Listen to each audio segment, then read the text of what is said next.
জিন হইতে পারিবে না। নাউজুবিল্লাহ।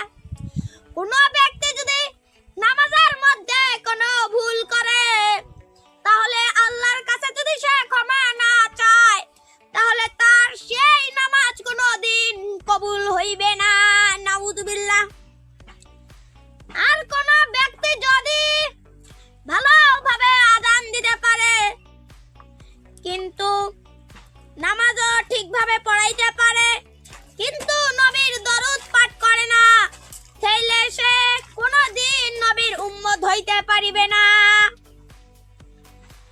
আর যদি কোনো ব্যক্তি সবসময় নামাজ পড়ে, রোজা রাখে, সবসময় দরুদ পাঠ করে, এবং সে যদি আল্লাহর গুণগান বেশি বেশি করে, তাহলে সে জান্নাতে প্রবেশ করিতে পারবে। সুবহানাল্লাহ।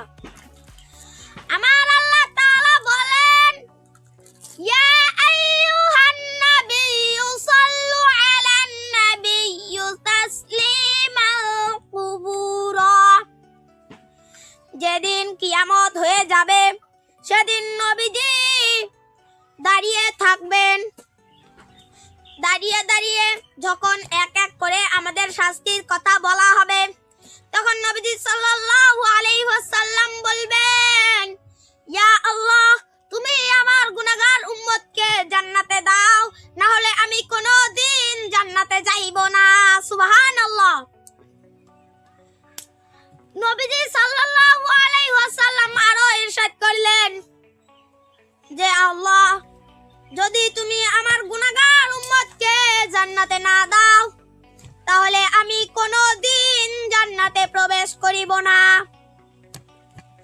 তখন আল্লাহ তাআলা বলবেন, ইয়া আমার প্রিয় নবী হযরত মুহাম্মদ সাল্লাল্লাহু আলাইহি ওয়াসাল্লাম, তুমি তো আমার বন্ধু, তুমি যা বলেছো আমি তাই মেনেছি, তাই আজ তোমার জন্য আমি তোমার সকল উম্মতকে জান্নাতবাসী করে দিলাম। সুবহানাল্লাহ।